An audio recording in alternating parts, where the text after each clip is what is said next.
នេះជាទូរស័ព្ទ$149ដែលមកពាក់មកជាមួយនឹងអាក្រក់ការពារទឹកនិងដី IP64 វាញាត់ថាមពលថ្មធំដល់7000 mAh សាកថ្មលឿនដល់45W refresh rate 120Hz ហើយក៏ទទួលបាន design fresh ថ្មីខុសពីមុនផងដែរវាជា Tecno Pova 7វាទើបមានលក់នៅក្នុងស្រុកយើងថ្មីនេះទេខ្ញុំក៏បានតែប្រើវាកន្លះខែដែរហើយវាជាទូរស័ព្ទដែលយើងមិនបានសមតែវាជាទូរស័ព្ទដែលអ្នកចង់ចាយតិចមិនគួរមករំលងនោះទេវាថែមទាំងមាន AI assistant ដែលធ្វើការជាមួយនឹង DeepSeek R1 និងមាន AI translate បកប្រែមកជាភាសាខ្មែរយើងផងដែរវាជាមុខងារដ៏កម្រមួយដែលមិនងាយសមបានពីក្រុមហ៊ុនធំៗនោះទេឥឡូវខ្ញុំបើកប្រអប់ចែកអ្នកទាំងអស់គ្នាមើលមុនប្រអប់លើកនេះក៏រចនាមកខុសពី Pova ពីមុនដែរវា highlight រចនាបថខ្នងទូរស័ព្ទផុសនៅលើ cover ស្រាប់តែម្ដងហត់ចេញភ្លាមយើងឃើញ Pova 7ដែលចាំខាងលើនេះមុនគេហើយនៅខាងក្រោមនេះវាមានកូនក្រដាសបញ្ជាក់ពី license ពី Qualcomm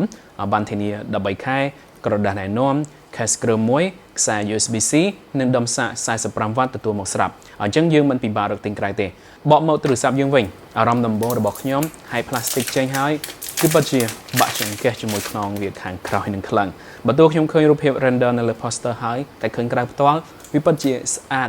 បែបថៃខ្លាំងចាំយើងពិនិត្យអាគារបន្តិចតាមក្រោយហើយនៅអេក្រង់ខាងមុខ Tecno បាន install screen ការពារមកស្រាប់ដែរអញ្ចឹងបើមិនចាំបាច់កុំបកចេញអីហើយបកមកមើល case នេះវិញគឺដាក់ចូល fit ស៊ីគ្នាល្អមែនទែនវាក៏មានសាច់ក្រាស់មិនភ័យថាធ្លាក់ទៅងាយខូចឬក៏កំពិតដល់ខ្លួននោះទេហើយបើនិយាយពីខ្លួន Pova 7វិញបើទោះវាមិនមែនជាក្មេងតូចឲ្យជាស្ដែងចង្កេះវា 9.3 mm តែទម្ងន់វារក្សាបានស្រាលគួរសមប្រមាណជា214ក្រាមទេនេះក៏ដោយសារតែវាបៀឡើងពី plastic រឹងសុទ្ធជាក់ស្ដែងនេះក៏មិនមែនជា plastic ធម្មតាដែរអញ្ចឹងខ្ញុំគិតថា Tecno ធ្វើការបានល្អទៅលើការច្នៃសាច់ frame វាឲ្យមានភាពខាប់ហើយក្នុងខាងក្រោយវាក៏ដំឡើង layer ពីស្រទាប់វាចែកពីគ្នាដោយខាងក្នុងវាអាចថាឃើញរាងដិតហើយខាងក្រៅវាឃើញរាងថ្លាបន្តិចដូចនេះវាពិតជាមើលទៅដូចកញ្ចក់ផអសឃើញតួលេខនិង traditional ដោយ Gundam បែប Gen Specific ឃើញតាក់ទាញខ្លាំងមែនទែនអានេះខ្ញុំនិយាយពីអារម្មណ៍អ្នកលេង game ព្រោះវាមើលទៅ still បន្តិចបែប gaming phone ខ្ញុំក៏ពេញចិត្តទម្រង់កាមេរ៉ាត្រីកោណថ្មីនឹងដែរគេរៀបចេញមកសមឃើញស្អាតតែម្ដងវាមាន3ពណ៌គឺទឹកប្រាក់ខ្មៅនិងពណ៌មាស Titanium Gold ដែលខ្ញុំកំពុងបង្ហាញនេះតែពេលបែកមកខាងមុខចំអានឹងវាជាសាច់រឿងផ្សេងមួយទៀតព្រោះចង្ការចង្ការគឺពិតជាបង្ហាញរៀងចេញមកមិនអៀនយើងអ្នកប្រើនោះទេខ្ញុំអាចថាវាដោយសារតម្លៃតែខ្ញុំពិតជាចង់ឲ្យវាថយជាងនឹងបន្តិចទៀតមកប្រកបជាសមគ្នាជាមួយរៀងខាងក្រោយនឹងតែម្ដងអេក្រង់ខាងមុខនេះមានទំហំ 6.78 អ៊ីងកម្រិត Full HD+ វាជាបន្ទះបង្ហាញ IPS ដែលរត់ល្បឿន refresh rate ដល់ 120Hz អញ្ចឹងការអូស scroll លើនេះគឺ smooth RL 120Hz ពិតមិនមែនគេថា 120Hz លើអេក្រង់យឺតជាង 60Hz ដូចជាផ្លែប៉ោមនោះទេហើយបើទោះភ្នែកខ្ញុំនៅតែទៅជាមួយចង្ការបន្តិចតែនេះគឺជាអេក្រង់ដែលដិតស្រស់ល្អមួយហើយត្រូវហើយវាមិនមែន OLED ទេតម្លៃប៉ុណ្នេះវាពិបាកនឹងសម OLED បន្តិចយ៉ាងណា Tecno ធ្វើរឿងមួយទៅលើ software ក្នុងនឹងបានល្អមែនតើហើយនោះគឺវា support always on display រយៈពេលខ្លីផងដែរអញ្ចឹងពេលដែលយើង lock screen វានឹងបង្ហាញម៉ោងថ្ងៃខែក៏ដូចជាដំណឹងប្រហែលជា7 second បានរលត់ហើយវានឹងភ្លឺឡើងវិញពេលដែលយើងលើកទូរស័ព្ទឡើងឬប៉ះដៃអេក្រង់បន្តិចហើយពេលដែលសាកថ្មយើងដាក់ទូរស័ព្ទផ្ដេកវាក៏បង្ហាញជាម៉ោងធំជំនួសនាឡិកាលើតុឃើញស្អាតបានមកគ្រាបានមួយទៀត Netflix លើនេះថែមទាំង support Wi-Fi L1 អាចចាក់ playback stream video Full HD ផងដែរសម្រាប់ speaker ពីគ្រាប់លើនេះខ្ញុំក៏អត់មានអីត្រូវរអ៊ូពីវាដែរព្រោះវាធ្វើបានប្រសើរសមជាមួយតម្លៃស្រាប់គ្រាន់តែយើងមិនអាចរំពឹងលើថាបាសវាអុកបានធ្ងន់និងស្រែកឆ្លងបន្ទប់បានតែប៉ុណ្្នឹងវាចេះសាយគ្រាន់បាសវាអាចថាអុកល្មមយើងអាចដឹងទម្ងន់ណាមួយវាក៏មាន Dolby Atmos ផងដែរអញ្ចឹងលេង game មើលលើនេះវាលាន់សំឡេងដេញត្រចៀកពេញអារម្មណ៍បានបើកប់អស់ក៏មិនលាន់រ៉ៃនោះដែរ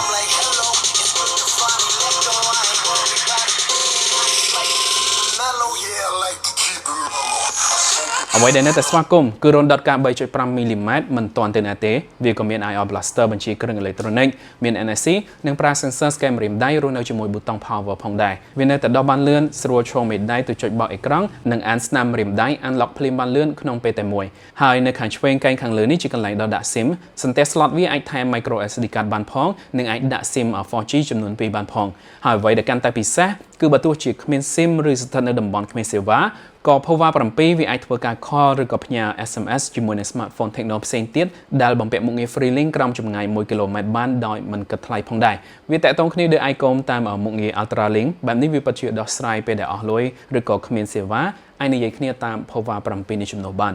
សម្រាប់បន្ទះ chip ក្នុងនេះដុតដោយ Helio G100 Ultimate ទំហំ6 nanometer រលល្បឿន 2.2 GHz GPU Mali G57 ទំហំផ្ទុក 256GB ជាមួយ RAM 8GB ដែលអាច extend 8GB បន្ថែមបានផងដែរនិយាយរួមយើងល្មមដឹងច្បាស់ពីកម្លាំង chip នេះដោយផ្ទះយើងហើយគ្រាន់តែថាតម្លៃទាបបែបនេះ G100 Ultimate គឺមិនអត់នោះទេកញ្ចប់ប៉ុណ្នេះអាចថាវាឥតខ្ចោះហើយសម្រាប់ការប្រើលើការងារប្រចាំថ្ងៃដែលមិនភ័យថា Power 7វាស្ទើរកម្លាំងនោះទេទោះបើកម្មវិធីកចោល9ទៅ10លើ background ក៏វាឆ្លាស់ទៅមកមិនតាក់ឬក៏ restart ឡើងវិញឡើយបើទោះវាមិនសម្រាប់ OGM ធំតែវាពេញដៃក្នុងការលេង PUBG ក្នុង setting HD បាន39ទៅ40 fps ក៏ដូចជាលេង Mobile Legend ក្នុង setting Ultra អូបាន smooth ទេដែរណាមួយវាក៏មានសមត្ថភាពក្នុងការគណនាផ្នែក AI បានលឿនទៀតផងជាក់ស្ដែង assistant ក្នុងនេះវាមានទាំង Gemini និង Ella របស់ Techno ផ្ទាល់វាប្រើខួរក្បាលពី DeepSeek R1 ជាងការឆ្លើយតបជំនួយលើលំហាត់ស្វែងរកព័ត៌មានសរសេរអត្ថបទនិង generate លើនេះពិតជាលឿននិងផ្ដល់ទិន្នន័យមកវិញច្បាស់ច្រើនវាមានទាំង AI ជួយបង្កើនភាពច្បាស់ដល់រូបភាពមាន AI remove លុបចំណុចណាមួយចេញពីរូបភាពរួចបំពេញកន្លែងខ្វះខាតនឹងវិញវាក៏មានមុខងារ AI extender ដែលជួយបន្ថែមប្លង់ឲ្យឃើញធំជាងរូបភាពដើមដោយបំពេញ area ផ្នែកខាងក្រៅបានឆ្លាតស៊ីគ្នាជាមួយនឹងរូបភាពដើមទៀតផងហើយមុខងារ Circle to Search ក៏មានដែរហើយដូចខ្ញុំបានបញ្ជាក់ពីដើមអញ្ចឹងកម្មវិធី Translate ដែលធ្វើការជាមួយ AI សម្គាល់លើនេះវាផ្ដល់ឲ្យការបកប្រែពីភាសាដទៃមកភាសាខ្មែរយើងច្បាស់លាស់តែម្ដងឲ្យដូច Common 40 Pro អញ្ចឹងវាស្ដាប់សំឡេងផ្ទាល់ real time និងបកប្រែបង្ហាញជាអក្សរផងនិងបញ្ចេញសំឡេងឲ្យយើងបានស្ដាប់ឮផងពេលគេនិយាយមកវិញវានឹងបកនិយាយជាភាសាខ្មែរឲ្យយើងស្ដាប់វិញផងដែរសំខាន់វា free យើងមិនត្រូវការទិញក្រៅនោះទេ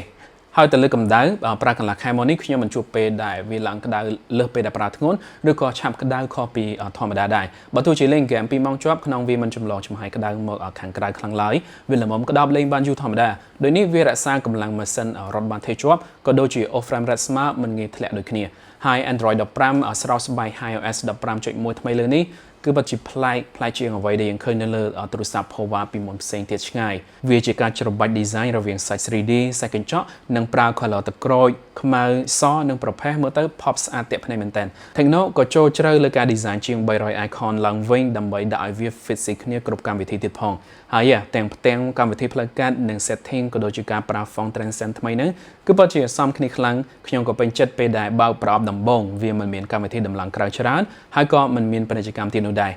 បើមកការថតរូបវិញយើងបាន lens selfie ខាងមុខទំហំ8 megapixel lens នេះវាចាប់ប្លង់ចូលបានធំវាល្មមផ្ដល់សាច់រូបភាពម៉ត់គ្រប់គ្រាន់និងផ្ដិតពណ៌បានស្រស់ទៀតផងគ្រាន់តែ portrait mode លើនេះវាឆ្កៀលត្រីសក់មិនបានដាច់ល្អប្រហែលឡើយយ៉ាងណាខ្ញុំពេញចិត្តដែលគេនៅបំពាក់ flash បន្ថែមមកឲ្យប្រើវាល្អសម្រាប់ថតនៅកន្លែងពន្លឺទាបវាជួយឲ្យជះពន្លឺស្រាលឲ្យឃើញមុខភ្លឺជាងការថតធម្មតាអូខេអញ្ចឹងនេះគឺជាគុណភាពវីដេអូកម្រិត 2K ដែលថតចេញពីកាមេរ៉ាខាងមុខយើងអាចឃើញថាសាច់មាត់វាពិតជាឲ្យបានច្រើនមែនទែនសំឡេងក៏ស្រោបបានច្បាស់ផងដែរគ្រាន់តែថាបើសិនជាខ្ញុំទប់ដៃមិនបាននឹងទេក៏វារៀងរង្គើបន្តិចដែរប៉ុន្តែប៉ានេះវាពិតជាម៉ត់ល្អជាងកម្រិត 1080 ឆ្ងាយបកមកកាមេរ៉ាក្រោយវិញយើងបាន lens gold 108 megapixel lens macro 2 megapixel សម្រាប់ថតវត្ថុគៀកជាមួយ flash ពន្លឺលាក់ខ្លួនក្នុងទម្រង់កាមេរ៉ាផងដែរអញ្ចឹងមើលទៅដូចភ្នែក3អញ្ចឹងហើយរូបភាពដែលខ្ញុំថតចេញពី lens ធំនេះគឺអូខេវាអាចប្រើការកាត់តែមួយសាច់មាត់វាពិតជាផ្ដល់បានច្រើនយើងអាចគ្របចូល2ដងក៏នៅតែឃើញមាត់ច្បាស់ផងដែរបើថតនៅខាងក្រៅមានពន្លឺច្រើនសមត្ថភាពវាកាន់តែរះស្អាតយើងសឹងតែមិនឃើញស្នាមឲ្យកាត់ឡើងជាមួយនឹងទឹកពណ៌ផលិតបានដិតស្រស់ល្អទៀតផង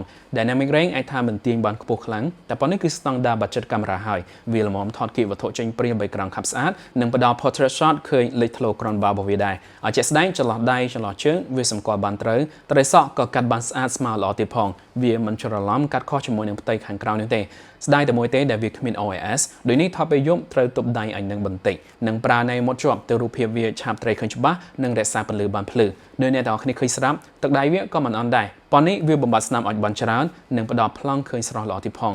ចំណែកវីដេអូវាអាចថតបាន 2K 30 frame ហើយ 2K វាប្រកាសជាប្រសើរជាង Full HD ហើយណាមួយទូរស័ព្ទ$200មួយចំនួននៅគៀងជាប់ត្រឹម Full HD ផងគ្រាន់តែការខ្វះ OIS ដូចនេះបើកាន់តែថតវាប្រកាសជារង្គើខ្លាំងជាងមិនផុតឡើយយោបល់ខ្ញុំគួរតែរក tripod មកប្រើប្រកាសជាល្អឬបើចង់ថតនឹងដៃតោះតែយកមុខងារ software ជួយទល់លំនឹងតែការថតបែបនេះវាក្របប្លង់ចូលគៀកបន្តិចហើយក៏ទម្លាក់ resolution មក 1080p វិញដូចគ្នា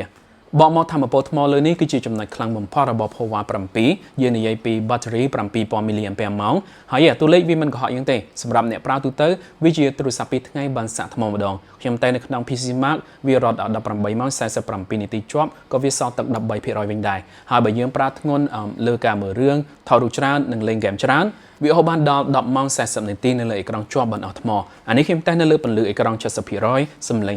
60% លទ្ធផលប៉ុណ្នេះគឺអស្ចារ្យមែនទែនហើយទៅលើការសាកថ្មវិញក៏មិនចាំយូរដែរទូទៅថ្មធំបែបនេះជាង2ម៉ោងអីបានសាកពេញតែដោយសារ Power 7 វា support កម្លាំងសាកដល់45វ៉ាត់អញ្ចឹងការសាកកន្លះម៉ោងវាឡើងទឹកបាន 50% សាកដល់ 100% ចំណាយពេលមិនដល់90នាទីទេគឺពេញវិញហើយវាក៏អាចសាកថ្មឲ្យ device ដទៃតាមខ្សែចេញកម្លាំងបាន10វ៉ាត់ផងដែរអញ្ចឹងនេះជាអ្វីដែលអ្នកត្រូវដឹងមុនសម្រាប់ចិត្តទិញ Tecno Power 7មកប្រើពេលនេះ Tecno ដាក់លក់វាពីជំរើសដោយទំហំផ្ទុក 128GB គេលក់ចេញ$149ចំណែកទំហំផ្ទុក 256GB តម្លៃ$169ខ្ញុំក៏បានឃើញប្រិយមិត្តមួយចំនួនគាត់បានចេញវាមកប្រើហើយដែរអញ្ចឹងកុំភ្លេចបញ្ចេញយោបល់ចែកបងប្អូនជាងផ្សេងទៀតឲ្យគាត់បានដឹងផងដូចរាល់ដងយើងនឹងជួបគ្នានៅវីដេអូក្រោយទៀត